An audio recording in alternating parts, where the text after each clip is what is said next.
If you really are serious about making these platforms work, you be intentional about it. You don't need to be a big brand to understand who's my customer, what's my product market fit, how do I think about a creative or a range of creatives that are really going to speak to that. Creative is the biggest single ever to really move the needle.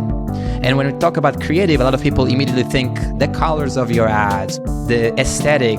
It's really not about that, as it is about truly understanding your customer, because ultimately those customers, they don't care if you hit your targets or you're growing fast enough or you're profitable. They don't care. They just have a problem that they may or may not even be aware of that they're trying to solve, and you're trying to convince them that you are that solution for their problem. So focus on that.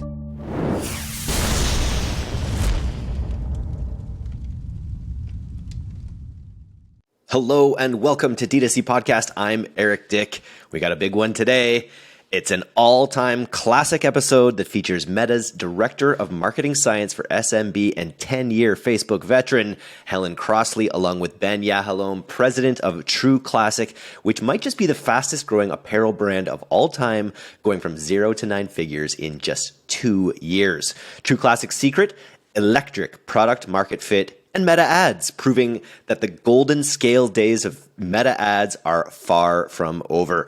Whether you're a brand just starting out or a high growth omnichannel juggernaut like True Classic, this podcast is filled with excellent insights about how to get traction on meta ads and how to scale to 6 figures a day. We cover the why behind Meta's Performance 5 and why every brand needs to have these 5 boxes checked, why Advantage Plus shopping campaigns are by far the most successful ad platform rollout since iOS 14.5. You'll also hear True Classic's creative formula, as well as how to pare it down when you're just getting started, and all about selling the transformation, not the product, and lots more. On with the show. We've got Meta on the line. Let's go. Helen, Ben, welcome to the DTC Podcast. It's not every day. In fact, it's not any day that we've ever had a director level Meta team member on the podcast. This is a first. So Helen, can you just tell me a little bit about your journey at Meta and how you kind of got to where you are as the Director of Marketing Science of the Small Business Group? Yeah, absolutely. I've been at Meta for about 10 years now, so I've really seen the company grow from, early days until what it is today. And, always throughout that time, I've been leading research teams, insights teams, marketing science teams. And the team I lead at the moment is the small business marketing science team. And so we're a big bunch of massive nerds. And what we do all day long is run experiments and models that are trying to figure out what is the best strategy for an advertiser who's a small or medium business to follow.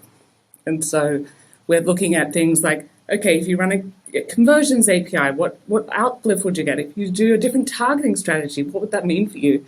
And we are really gold on when advertisers adopt the strategies that we're recommending, do they actually get better results? So that's me and my team, and I'm excited to be here. How many people are on the marketing science team in the small and medium business group? We're a pretty agile team. We're not a very large team at Meta. We're about 30, 40 people, and lots of different backgrounds, different people, but all of us interested in helping advertisers get better results. Yeah, it's I've been in the performance marketing game now since around 2005. I was just looking at, which is just wild. And so it's great to know that on the platform side you have a team of people testing, because that's what we talk about on the podcast all the time, is just sort of constantly testing every variable that you have in order to test. So it's awesome to hear, obviously, that Meta has a team of dedicated people testing this stuff out all the time. I can't imagine the variables that go into coming up with a set of rules that kind of are best practices, right? Because brands are so different across the board. You've got a brand like True Classic, which Ben is here to represent, which has just had incredible scale on the platform. It's a brand that I just see everywhere. So Ben, congratulations on that. And I got to say, when it rains, it pours. We have our first director level person from Meta, and we also have one of the most omnipresent brands that is in my feed everywhere with True Classic. Welcome to the podcast, Ben. Thank you for having me. Super glad to be here. Can you give me your story a little bit at True Classic and what brought you to the brand? Yeah, of course. So True Classic was founded back in 2019 in the summer, about, what is it now, 3.5 years ago, with a pretty simple idea of our purpose is to make every man globally look good and feel good. And we deliver on that by initially designing the best fitted t-shirt of the highest quality and offer it for a fair price point. So there was a lot of research and development that went into that initial SKU. How can we reinvent the t-shirt in 2019? As you can imagine, it's not an easy task going into a commoditized space. And we really did it. And the product market fit was just insane out of the gate. And what has happened over the past 3.5 years is that we have grown the company tremendously across 3 key dimensions. The first being the product. Given that our purpose is to make everybody or every man look good and feel good, how can we do that not just with t-shirts, but with other apparel categories? So we launched a bunch of different categories like activewear and jeans and chinos and jackets.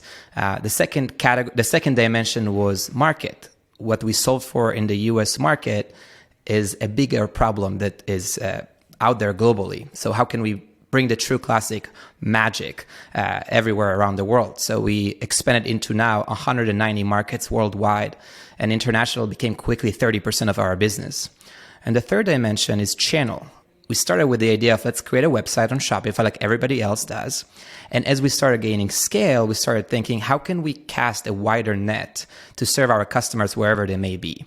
So we then launched an app, and then we launched on Facebook and Instagram shops. And then we opened shop on Amazon. And now recently we opened our 5th retail location, our own brick and mortar. And we keep looking into any other channel that might be out there for us to operate in, whether it's a marketplace, wholesale partnerships, and things of that nature.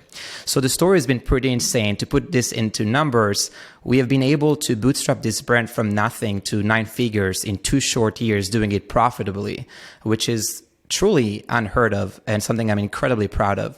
So for myself, really quickly, I'm actually also an ex-Meta or Facebooker, as I would always call it. And I have just seen firsthand the power of Meta in growing small, medium businesses to just insane scale. And what happened with True Classic is I got involved from the early days, really consulting the founders and the CEO of what is possible, right, on the platform. Because when I was at Meta, I worked on the Disruptors group, which is a pretty unique group of people who focus on, call it 80, 90 of the 10 million plus advertisers that advertise on Meta, trying to help them grow to tremendous scale. And I've just seen a lot of the kind of like playbook in practice. But what I've seen with True Classic was just completely redefining, if you will, what I thought was possible in terms of gaining so much scale profitably so quickly that I had to jump in.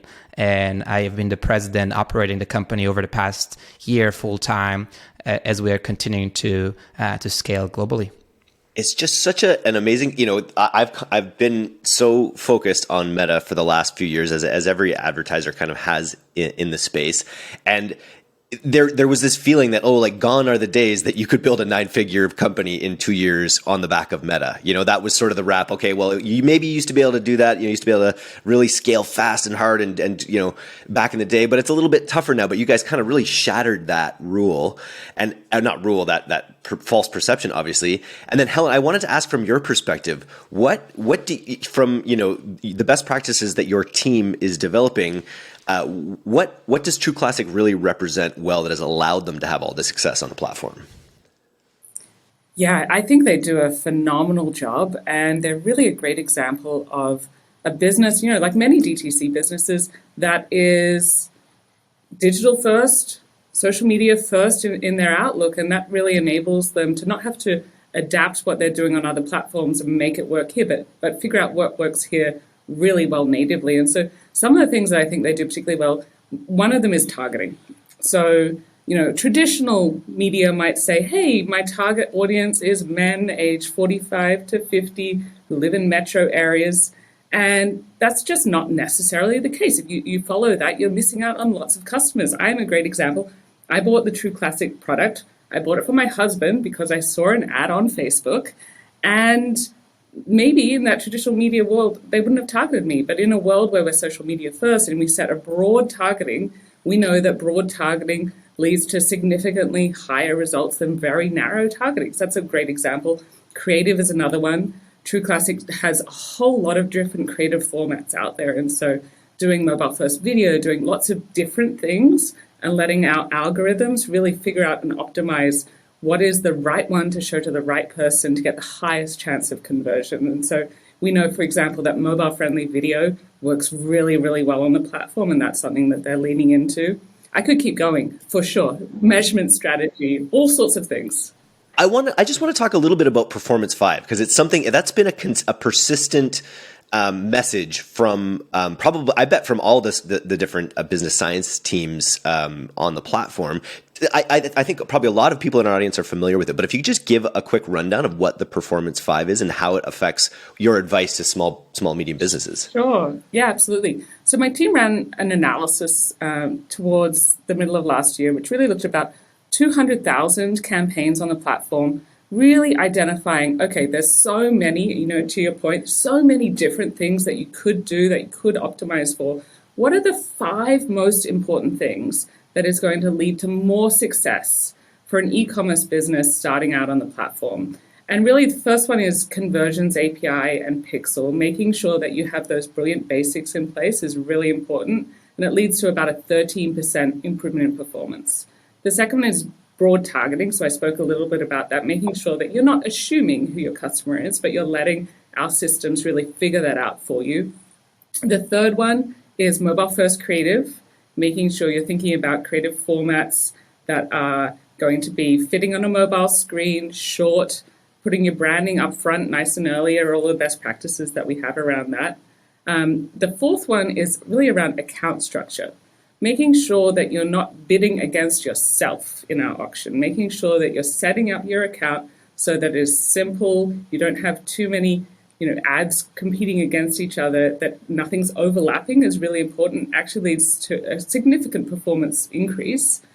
And then the fifth one is really measurement. So we know that brands who measure get about an 18% better performance just for the fact that they're constantly figuring out what's working best. Because I can give you advice all day long on what works best on average, but you really need to figure out for you and your brand, test those strategies out and figure out what is your secret sauce. So use A/B testing, use conversion lift, figure out for you and your brand, what is the thing that's going to make your performance skyrocket. It's the true revolution of Meta ads, of Facebook ads, right? Is that ability to get instant feedback on across all these different metrics. Ben, the scale, like literally, I say omnipresent in the intro because it's like literally I told two friends that I was going to have True Classic on the podcast, and they had both been in your funnel heavily and had just bought. Both of them had actually just bought.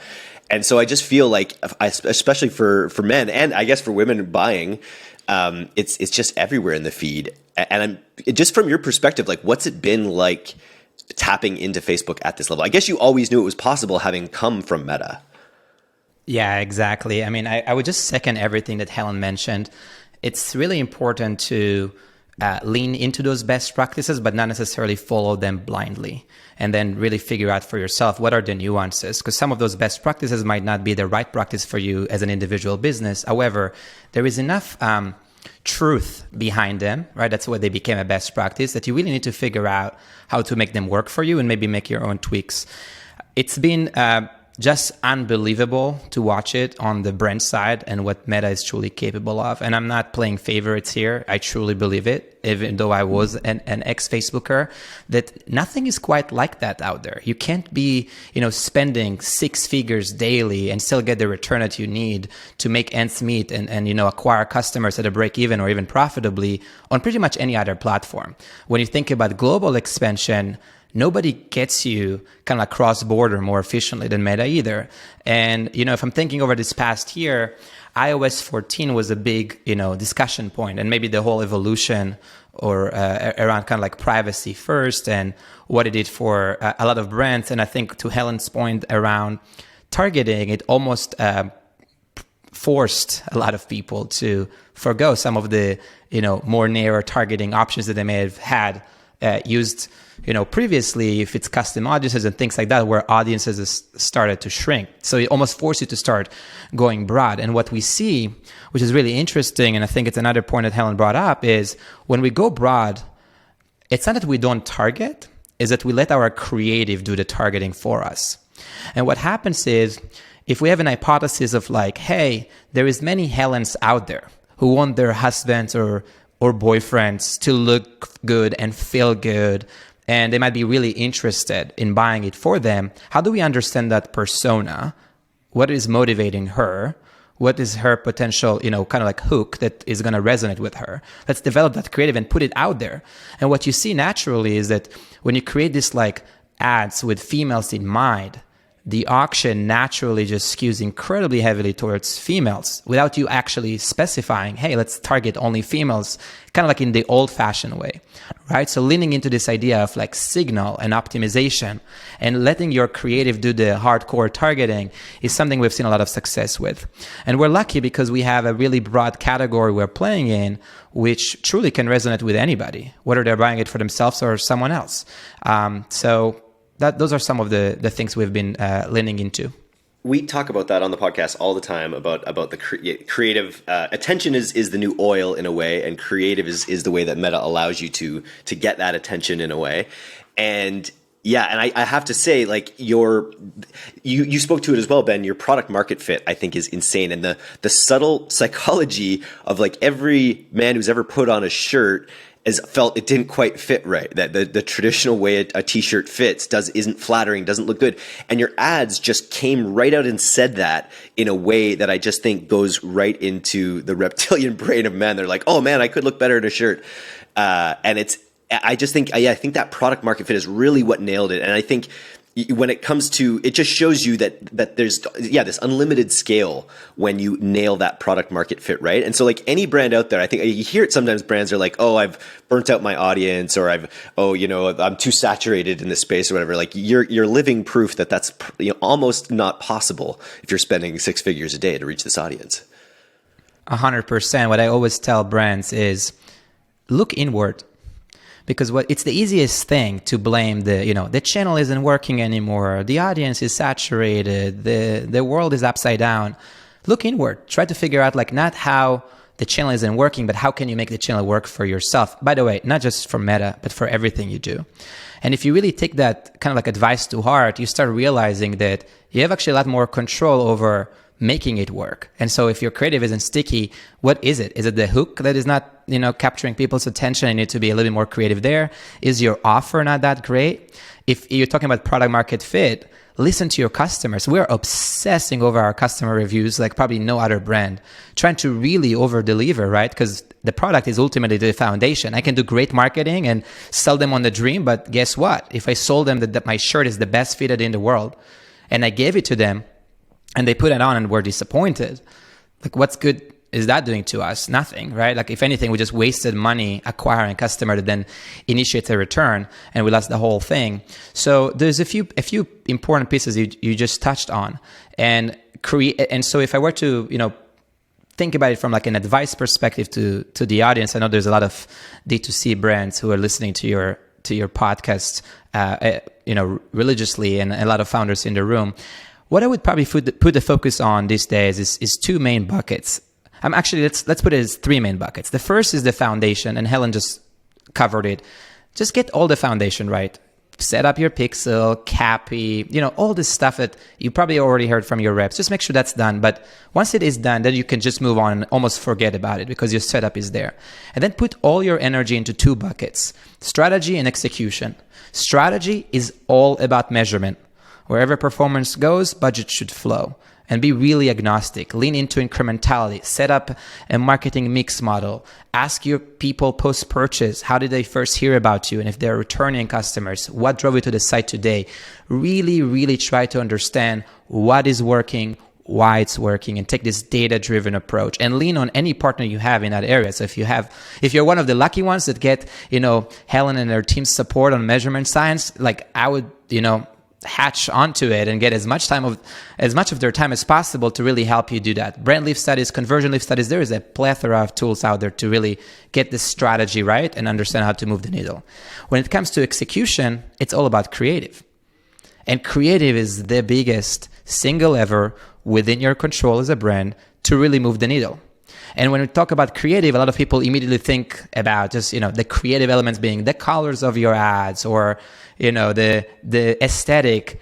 It's really not about that, in my opinion, as it is about truly understanding your customer, truly understanding what motivates them, what might be a barrier for them from making a purchase, who they are buying for, why they're buying, and leaning into this like psychology-based creative approach. Because ultimately those customers don't care about what you do as a brand. They don't care if you hit your targets or you're growing fast enough or you're profitable. They don't care. They just have a problem that they may or may not even be aware of, that they're trying to solve, and you're trying to convince them that you are that solution for their problem. So focus on that with different hooks, with different messages, with different formats, until you figure out with the measurement what's working. This is where I would put all the energy these days. And personally, I would steer clear of the old way of marketing where people put a lot of effort on like media buying hacks and hyper targeting and segmentation and all of those things that perhaps used to work well back in the day. But I personally don't believe that this is where it's at right now. Helen, anything to add on there? Yeah, just one thing. I think, everything that Ben said plus one. And then one other thing I would add is once you get to that point where you have a lot of creative, where you have, a decent sized budget to play with and you have a product with a broad audience, the other thing I would recommend on top of that is there's a fairly new product out called Advantage Plus Shopping. And it came out in around the fall of last year. And what it does is it adds an AI layer to all of those decisions and makes it a whole lot easier for you. So 100% what Ben said, like it's not about necessarily the hack of this or that, because the system will actually do that for you. And I have to say the buzz around this product has been really incredibly positive. We're seeing brands just getting really great results across the board. I think, many case studies out there that you can have a look at. But that's one. Pilot House, for sure. We talk about it on the podcast, for sure. I think they're running it head to head on almost every campaign, and it's doing quite well. Yes, test it. My advice always is test it. It might not be your silver bullet, but for a lot of brands, particularly in the DTC space who have, technical term, what I call a lot of liquidity. So lots of creative, big target audience, a bit of budget to play with. It's working really nicely. I've been a hacky media buyer for a very long time now, and this idea of testing this technical thing and testing this technical thing. Then on the other spectrum, you've got the platforms that are trying to take as many of those decisions in house as possible because they have the broadest picture. And I feel like there's always this little bit of a tug between the platforms wanting to have more broader control. And then the hacky media buyers trying to do less. So I'm interested to see how this plays out. Ben, where are you guys with Advantage Plus? Oh, this has been a huge unlock for us, and perhaps the single most meaningful product release for growth marketers by Meta since the iOS 14 chaos as unleashed on all of us. This has been just it's almost like a miracle, if you will, when you look at just pure performance and you do exactly what you both said that you should do, which is test it. Right. That's what every time I'm coming across, a hacky media buyer, and I come across them daily, as you can imagine, being in this space, I always say, I would love for you to hack the system. Just prove it. Prove that you're able to do a better job at scale, more efficiently. And then let's follow your lead. I mean, again, my approach is to follow the data. ASC specifically has proven us over and over again to just be better, perform better, more scalable. And yes, it does come with, you basically unleashing control. And as you can imagine, going back to the human psychology, growth marketers are no different. Who doesn't like to be in control? I don't know a lot of people who would say, I hate control. I want to relinquish it and just trust the machine and let it do its thing, right? So it's very counterintuitive, especially for people who have been trained in this industry to, have full control over the audiences and their budgets and how they pace and what ads spend and all of that good stuff. There is another thing, not to get too philosophical here, which I think is interesting, where if you're a leader, you need to really make your team understand that they don't need to force kind of like proving their value. And what I've seen in the industry is that media buyers feel like, well, look, if AST is doing a better job than me hacking the account, then what the heck am I doing here, right? And so they're almost like trying really hard to make themselves kind of like seem valuable. And so what I would recommend as the brand leader is to say like, look, it's not about that. There's plenty to do. Just take your time and effort and energy and put it in the right spots. So instead of focusing on that, take it and just focus on, again, the creative, the customer, understand them better, understand how to talk to them in a way that resonates, right? You can spend all day, every day, putting all your energy and juice in that. And what Meta and others, even if you think about like, Google with Performance Max, and I mean, this is where everything is going, right? AI. This is the year of AI. I think it's like a true AI or robotics revolution we are kind of like all entering this year, is that it just frees you up to delegate some of this stuff to the bots, if you will, trust that they can do a better job, and move on and elevate yourself to be a true marketer and focus on the things that you can make a difference on. And so that's how we've been leaning into it. And again, every time something goes down, actually, let me put it this way, before it even goes down, we are the first to participate in those alphas and betas and tests. We are going all in. We try to prove it out. If we see success, we are probably the fastest movers out there in terms of like changing our way of thinking, and very open-minded and not married to any status quo idea. We just, again, try to see what performs best and lean in fully. Helen, are you able to talk about when you guys get involved with brands? Like Ben mentioned earlier, just a little bit about some of the reports and some of the ways that this business science team has been able to help. Can you expand a little bit on like when in a business's life cycle your team might get involved and how you might be able to help? Yeah, sure. So my team specifically, we work with advertisers, not one-to-one, but we work on making sure that everything that we're putting out there as Meta, so whether that's in an email or maybe you're getting a call from a rep, making sure that that is grounded in best practices and solid advice, and then ensuring that a brand has all of the self-serve tools that they might need to be able to execute on some of what Ben was talking about. So, you don't need a me to run an A/B test. It's all there in the platform for you, and it works really well. And so my team specifically is not engaging one-to-one with clients, but there are other marketing scientist teams across the company who do at times engage with clients when they do have a particular kind of measurement challenge or a question that they're trying to figure out for their performance specifically. Very cool. Anything? I think you mentioned the Performance 5, obviously, but because we have a lot of big brands in this audience, we have a lot of aspirational brands as well, brands just starting out. Do you have any what's your sort of most pared down advice maybe for brands who are really just starting out, maybe beyond the Performance 5? Yeah. So the biggest thing I see small brands starting out do wrong, honestly, is chucking $20 and a pretty average creative at the system to run a test and see if it works and expecting that to work well. I think if you really are serious about making these platforms work, will you be intentional about it? Really spend a little bit of time thinking about all the things that Ben talked about. You don't need to be a big brand to understand who is my customer, who is my what's my product market fit? How do I think about a creative or a range of creatives that are really going to speak to that I can test out? So just being a little bit intentional when you're starting out will lead to dramatically increased chance of success. So that is my number one piece of advice for people getting started. And my number two piece of advice is measure. So have a measurement strategy to know, did that work? What was I expecting? What would work better? Use A/B testing, use all of the reporting surfaces to have an idea of what particularly is working so you're not sitting there guessing. Huge. I think Ben mentioned it earlier, but that post-purchase survey as a way to have that other data point, like obviously the on-platform data, which is getting better and better, as well as that external point as well. How do you guys think about measurement at this point, Ben? I'm sure you guys have measured things 6 ways to Sunday. How does your team think about measurement?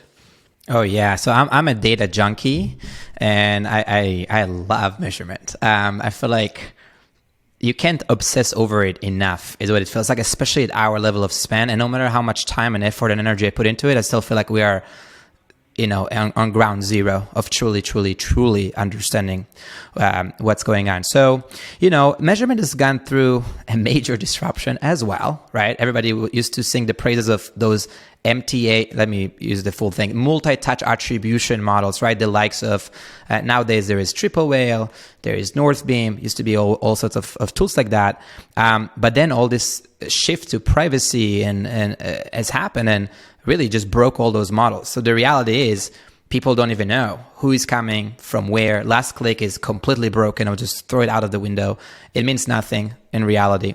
And so what we do to bring this to life, aside from articulating the problem that we're all facing, because it's everybody's problem, is a few things. One is realize there is no single source of truth anymore, not that I'm aware of. It's all about this idea of triangulation, right? You're trying to just try different methods to put it together and figure out what feels right. And so we divide it into two categories. The first category is around budget allocation, right? That's like high level. You have a bunch of channels. We are kind of like on all of them. So you have the Meta channels, you have Google, you have YouTube, you have TikTok, you have direct mail and podcasts and TV and just everything that you can imagine. How should you optimize that mix, right? And so ultimately, if you're a brand, you're starting to think about like, well, what do I value? For us, it's about, top line revenue and profitability. So I need to know what is driving that.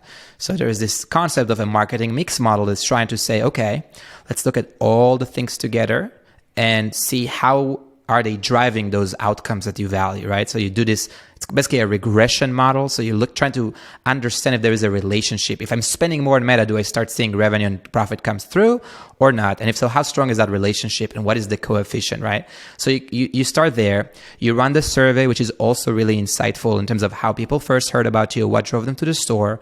You run incrementality studies with the partners and or with other partners. So partners being kind of like you can run it with Meta and Google, etc., but you can also run it with third parties, whether it's like a GeoLift tool like Measured, which is one we use.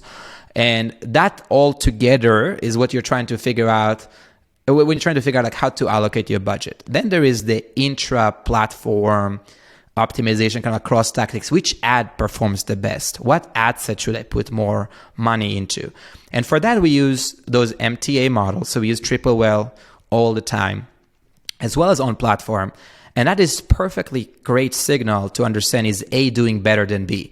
Not how great they're doing in aggregate, right? Because if you did that, you would go and put all your money into, let's say, branded search that on the surface, on the last click, tells you that you have a 15x ROAS, and you would be a gazillionaire just putting all your money into this, right? And so you can see, is branded search doing better or worse compared to itself over time? But really understand essentially what tool in the measurement toolbox is good for what decision, right? And then build a framework around that. And we go really, really deep and try to fully understand not just top line revenue, which is what everybody is like stopping at, but down to like our contribution profit. So really understand your unit economics. What are you paying in payment processing fees, in product COGS, in shipping, in fulfillment pick and pack? What's the expected return rate and the cost of those returns, and the expected exchange rate and the cost of those exchanges? Really understand your business all the way down to that contribution margin or profit, so you can spend accordingly, right? And if you are a brand that's trying to grow from 4 to 5 to 6 to 7 and so on figures, I can't stress enough how important it is to understand your business P&L, like truly do, so you can spend more confidently and understand, can I make ends meet if I were to scale 2x, 3x, 10x, right? Totally. We jumped down the attribution rabbit hole there, which I love. But Helen, I wanted to go back to what you said a little bit about the mistakes. The first mistake you see brands make, which is that they throw an average creative at the system, throw it $20, and they say go, and they expect magic. So as an alternative to that, for brands out there who are getting started, what do you recommend? Like, if we talk to Ben, ask him how many creatives their team are pumping out in a week, it's going to be a very different answer than maybe what these beginners are. But that being said, with creative being this absolute necessary fuel, how would you advise brands who are just starting out approach creative in terms of that velocity or volume that they need to have on a platform like Meta? I would recommend. So there's kind of two schools of thought here, right? So the first school of thought is figure out one thing that works really nicely. So do one thing, and if you're only going to do one thing, it would be a mobile-friendly video with a nice branding up front and a nice hook. and try and get something great. The second school of thought is quantity, not quality necessarily, and try and get the system to optimize for you. I think the truth is somewhere in between. So if you have one great mobile-friendly video and then a range of like a static image, a few different copies that you can test out, if you have 5 to 10 pieces that you feel good about, you're probably in good shape. You don't need 100 or 1,000 by any means to get started. But one thing that is important is variation. So giving it, different imagery, different look and feel, different hook in each one, that is really what you want to be ensuring. So one great mobile-friendly video and a couple of pieces that look and feel different from that is the best advice I would give. And by the way, just on like that, the talking about measurement and attribution that Ben was saying, never mind AI putting me out of a job. I think Ben is going to put me out of a job because I could not give a better answer to that measurement discussion in terms of like just the way we recommend businesses to measure, to test, to understand what's working for them. Triangulation, and even just going in depth about what you're comparing against what. I think that's unique to think about as well. Ben, on the creative side, flex like what? Well, first of all, I'd ask back to your beginning days. What were the creatives that really connected, that made you guys realize, or made the team realize that this company could be huge? Was it those high levels? Like, because the videos that I see all the time are the ones where it's the guys discussing the t-shirt, a girl discussing how her guy looks in a t-shirt, and again, just getting to that psychological angle in a really clear and even low budget way. Some of them are higher budget, some of them are lower budget. But from your perspective, what have been the creatives that have drove it? Yeah, I mean, look, we are all in this like attention economy is what I call it, right? And it's so it's getting just increasingly more difficult to get people to really care. And so you need to think about, those trends in the context of like what would make someone call it like to stop the scroll or pay attention, right? Or whatever the case might be. And what we have found, and I think it probably is in line with Meta's best practices, is that it's ultimately all about authenticity and kind of like what would resonate, right? So if you think about it, let's say you are in your shoes, right? Who would you believe more? Me hiring models and telling you how great True Classic is, or other customers showing it to you on themselves and raving about how amazing the product is, right? This whole concept of what people call UGC or user-generated content, right? You would prove yourself pretty quickly that this UGC thing works really well. But why? Right? Because it's really almost like the best form of social proof. And if you go back to psychology, it's one of the most proven ways to get people to believe you and want to follow suit, right? So we leaned really heavily into those concepts, right? With influencers, with user-generated content, trying to create very, very, very authentic, funny, edgy content for our users. We don't take ourselves too seriously. We're not trying to be this most polished brand who speaks kind of like super high level and makes all, brand-oriented CMOs the most proud of their marketing output. We don't care at all about it.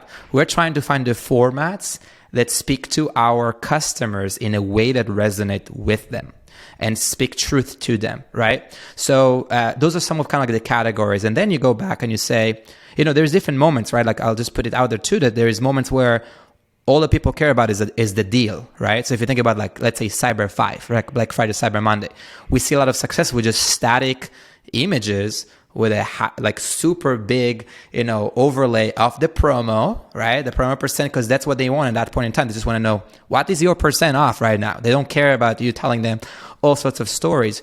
So, we have this, to Ellen's point, we have this variety of content pieces across formats, across messages, across hooks. And we put them all out there and we see what resonates. And with the same idea of really deep measurement, we just funnel our budgets towards the concepts that work the best given the moment in time and given kind of like the intended audience. But yeah, UGC and influencers is huge. And if I were to advise smaller brands, it's such an easy and cost-effective way to generate creative these days. And I would absolutely start there. Don't try to create this high production value, crazy creative like the big brands. It's not necessary. Definitely not on social media. Find the coolest, craziest creators out there. Try to work a deal where they can help your brand and create great content that will resonate with your audience. I always say show how the sausage. Don't be afraid to show how the sausage is made. Sometimes too, like the Marshmallow Co. that I had on that just basically started taking his phone into his factory and showing the neat things that Marshmallow did, and just a visual ASMR kind of thing, and just became hugely watchable. And they've got hundreds of millions of views now.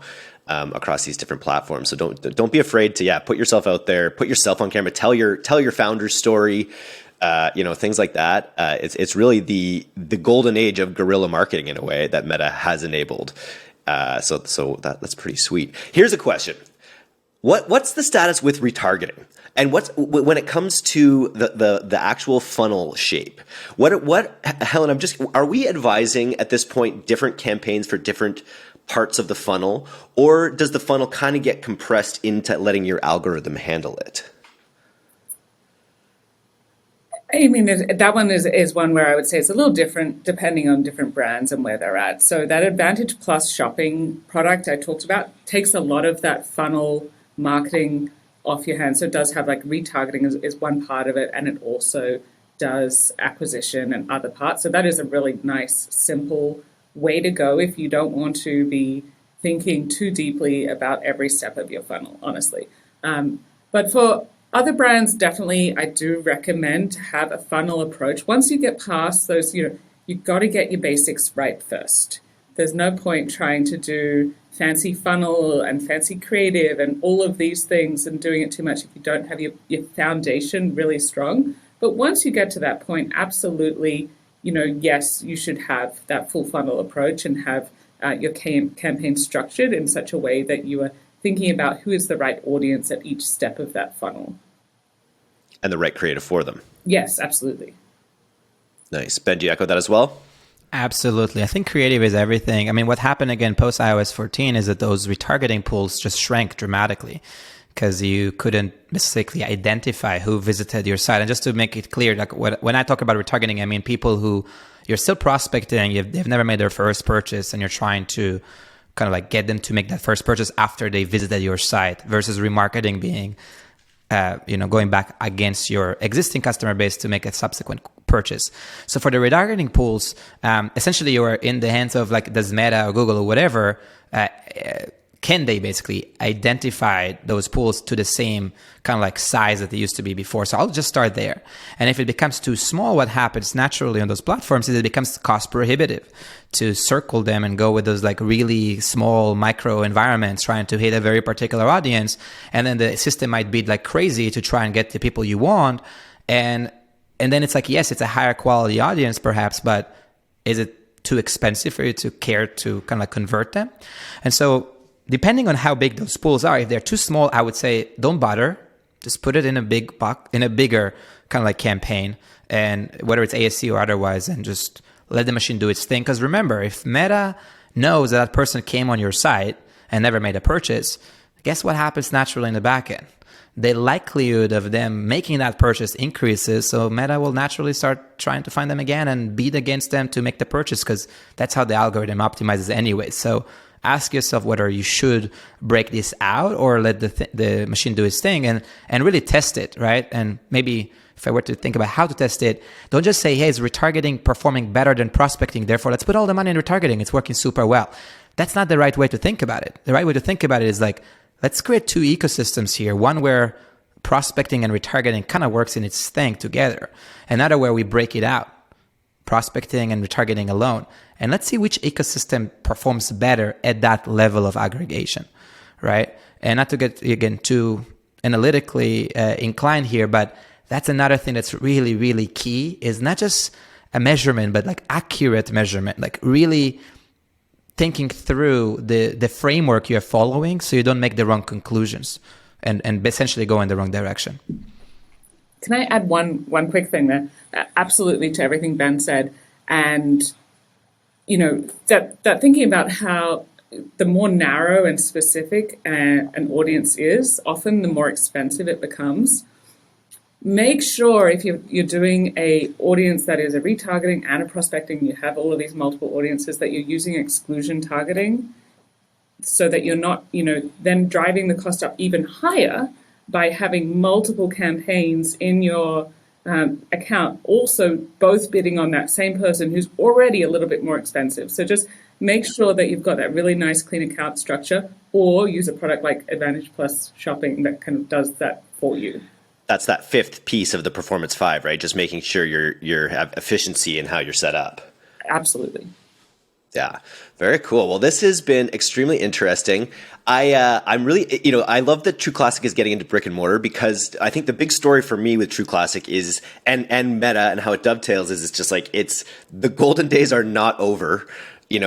When you have things that just align right, Meta still, Meta is still the scale button, like that we used to call. And now I love it. The brands that did these D2C brands, that did use Facebook to scale they're going fully omnichannel, and they're going fully brick and mortar as well. So it used to be like, oh, we're the cool brands, we're D2C, we're not brick and mortar. But now every big D2C brand recognizes the value in brick and mortar. So can you just talk just quickly about the brick and mortar strategy a little bit, Ben? Yeah, absolutely. I mean, think about it this way.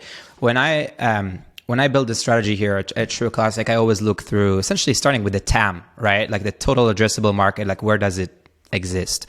So if you think about retail, we play in a category where still the vast majority of clothing for men is being purchased offline in a physical store. Last research I've seen was north of 65%. So if you really believe in that idea that you want to serve the customer wherever they may shop, you got to start, presenting your stuff in those environments. So to me, that's still direct to consumer, just in a physical fashion.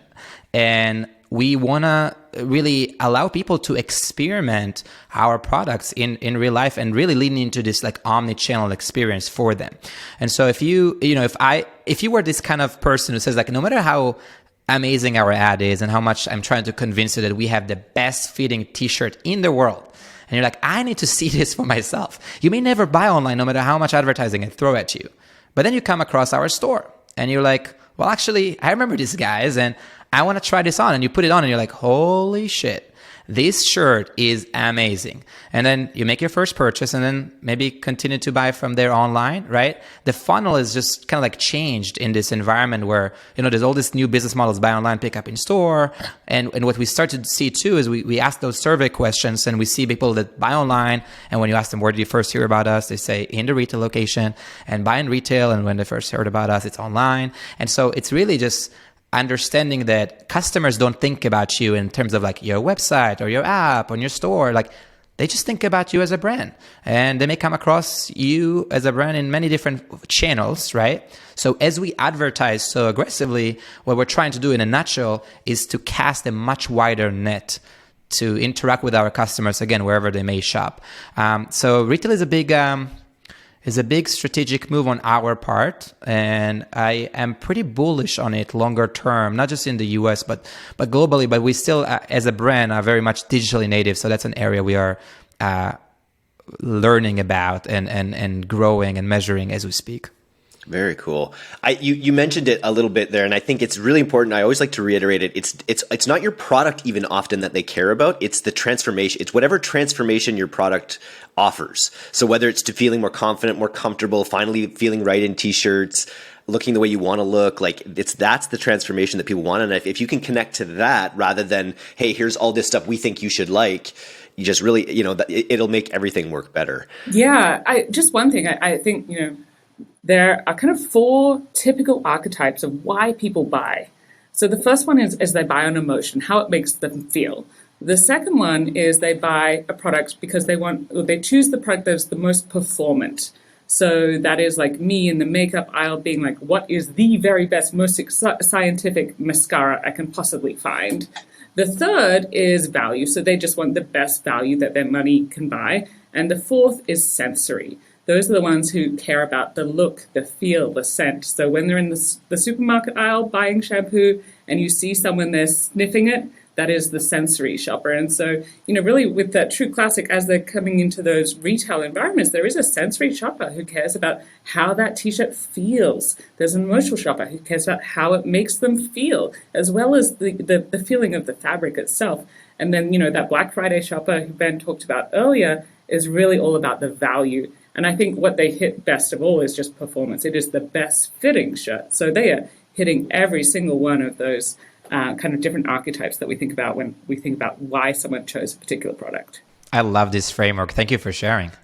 Helen, I wanted to kind of give you the last word here. Is there anything that we haven't said that you'd like to leave our audience with how to be thinking about Meta in 2023? Check out the Performance Hub that we have on the Meta site, Meta for Business, and you can see all of kind of the best practices and tips that we have there. But, really thank you so much for having us today and talking about some of the things that we think will help businesses hopefully have a really successful year. And we really want to be the best dollar that every single business out there can spend on their marketing and really striving to be that. I think it is like there's been other platforms that people are like, they have aspects that people like, and but the consistent theme is, and it was just at this mastermind I just did, you just can't get the scale on a lot of these other platforms that you can get on Meta, and it's always great to see people operating at the highest scale possible, like Ben over here. This has been a lot of fun. You're welcome back anytime, Helen, and Ben, you too. You're good too. Hopefully, not as good as Helen, but hopefully decent enough to come back. Thanks, Eric.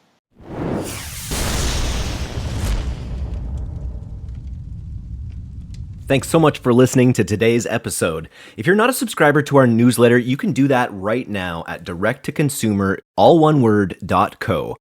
I'm Eric Dyck, and this has been the D2C Podcast. We'll see you next time.